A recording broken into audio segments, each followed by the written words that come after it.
Hola a todas y todos los integrantes que están viendo este video. A continuación, estudiaremos la covarianza entre dos variables y la correlación. La covarianza entre dos variables nos indica si la posible relación entre las dos variables es directa, inversa o simplemente están incorrelacionadas. Si al calcular nuestra covarianza el resultado es mayor a 0, entonces existe una dependencia directamente proporcional, es decir, a medida que aumenta X, aumentará Y en la misma proporción.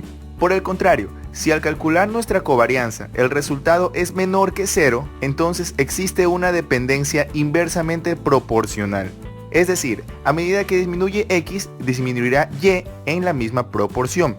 Pero, si al calcular nuestra covarianza el resultado es 0, entonces no existe una relación o dependencia mutua entre las variables estudiadas. Luego de esta extenuante introducción, comencemos. Primer paso. Una vez que seleccionamos nuestro ejercicio, procedemos a analizarlo y posterior a ello identificar cuál es la variable dependiente e independiente. Pues bien, el ejercicio nos dice que de un estudio de personalidad entre los estudiantes de economía se obtienen los puntajes de autoestima y depresión de 10 alumnos. Aquí podemos darnos cuenta que la variable dependiente es la depresión, ya que la lógica nos dice que una persona con un alto grado de autoestima tiene menos probabilidad de padecer depresión, ya sea por rechazo social o inseguridad. Es decir, que mi grado de depresión dependerá de cuánta autoestima tenga. Por consiguiente, la variable independiente dentro de este estudio es el autoestima. Ok, como segundo paso, digitaremos la data en nuestra hoja de cálculo y encontraremos la covarianza y el coeficiente de correlación. Para hallar la covarianza, nos apoyaremos en la fórmula ubicada en la parte inferior de sus pantallas, la cual nos indica que tenemos que encontrar la media de X, la media de Y, las diferencias entre la variable y su media y el producto de las mismas. Para ello, nos ubicamos en la celda B13, digitamos el signo igual e insertamos la función promedio. Abrimos paréntesis y seleccionamos el rango que va desde la celda B3 hasta B12. Cerramos paréntesis y aceptamos con la tecla Enter. Recordar que la media de X no es nada más que el promedio de todos los datos que pertenecen a X. Para encontrar la media de Y, hacemos uso de la misma función promedio, pero la insertamos de otra forma.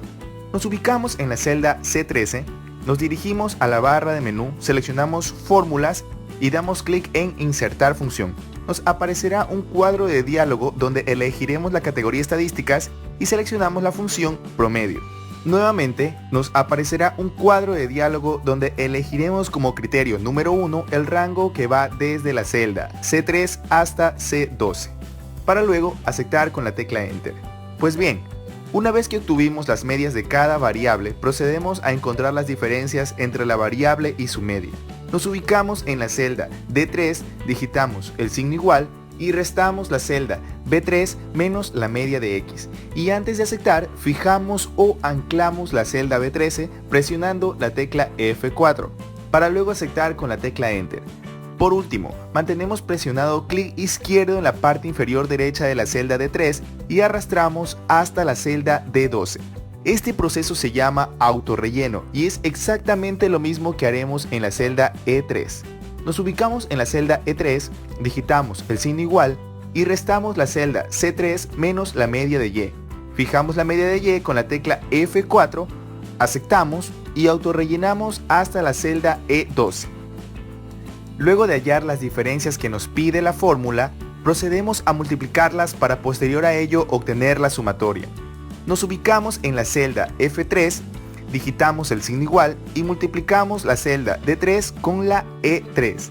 Aceptamos y autorrellenamos hasta la celda F12. Para hallar la sumatoria, nos ubicamos en la celda F13, digitamos el signo igual seguido de la palabra suma. Abrimos paréntesis y seleccionamos el rango que va desde la celda F3 hasta F12 y aceptamos. Para concluir nuestro cálculo de covarianza, nos ubicamos en la celda B14 y resolvemos la fórmula digitando el signo igual, seleccionamos la celda F13 y la dividimos para el tamaño de la muestra, para luego aceptar con la tecla Enter. Aquí es donde debemos hacer una pausa y poner a prueba nuestra capacidad analítica, El resultado de nuestra covarianza es directa, ya que es mayor que 0, es decir, las dos variables tienen una relación directamente proporcional específicamente en este ejercicio. Pero hay algo que no cuadra. La lógica nos dice que el resultado de nuestra covarianza debería ser menor que 0, es decir, que tenga una relación inversamente proporcional, ya que a mayor autoestima, menor depresión. Entonces, es ahí donde debemos hacernos la pregunta, ¿qué es lo que está mal en este ejercicio? Pon pausa a este video e intenta descifrar cuál es la respuesta aquí abajo en la caja de comentarios. Ok. Las posibles respuestas pueden variar desde una mala elección de las herramientas de recopilación de datos hasta un fallo en el proceso matemático. Si respondiste una mala elección en las herramientas de recopilación de datos, felicidades, estás en lo correcto. En este caso, el proceso matemático es totalmente correcto. Simplemente el ejercicio está creado para que no te dejes llevar por los indicadores, sino más bien que aprendas a analizar los datos. Tercer paso, calculamos el coeficiente de correlación lineal de Pearson. Recordemos que el coeficiente de correlación lineal de Pearson nos sirve para determinar el grado de relación que existe entre dos variables. Además, debes tomar en cuenta que solo sirve para un modelo lineal, así que no servirá para otro tipo de relación cuadrática o logarítmica. También, el coeficiente de correlación lineal de Pearson solo puede tomar valores entre -1 y 1. Si el coeficiente de correlación es igual a 0, las variables son incorrelacionadas. Pues bien, guiándonos por la fórmula que aparecerá en la parte inferior derecha de sus pantallas, procedemos a calcular las variables que nos faltan, como por ejemplo la desviación estándar muestral de X y la desviación estándar muestral de Y. Nos ubicamos en la celda B15 e insertamos la función desviación estándar muestral, ya sea desde la barra de menú o manualmente. En mi caso trataré de insertar todas las funciones manualmente. Digitamos el signo igual seguido de la palabra desbestm.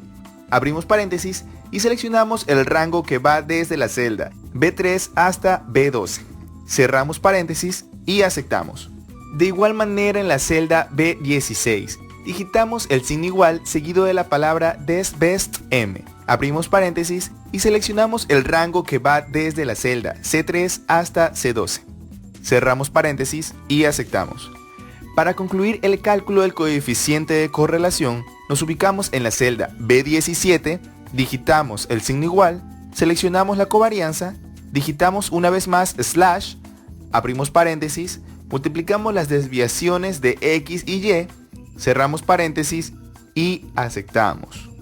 Una vez obtenido el coeficiente de correlación, podemos concluir que las variables tienen un grado de relación de un 76% aproximadamente.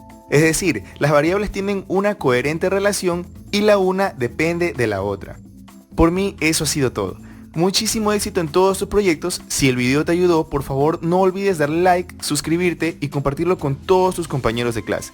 No dudes también en comentar de qué te gustaría que trate el próximo video. Recuerda que cada semana estaremos subiendo videos de tu interés académico. Un saludito y hasta la próxima.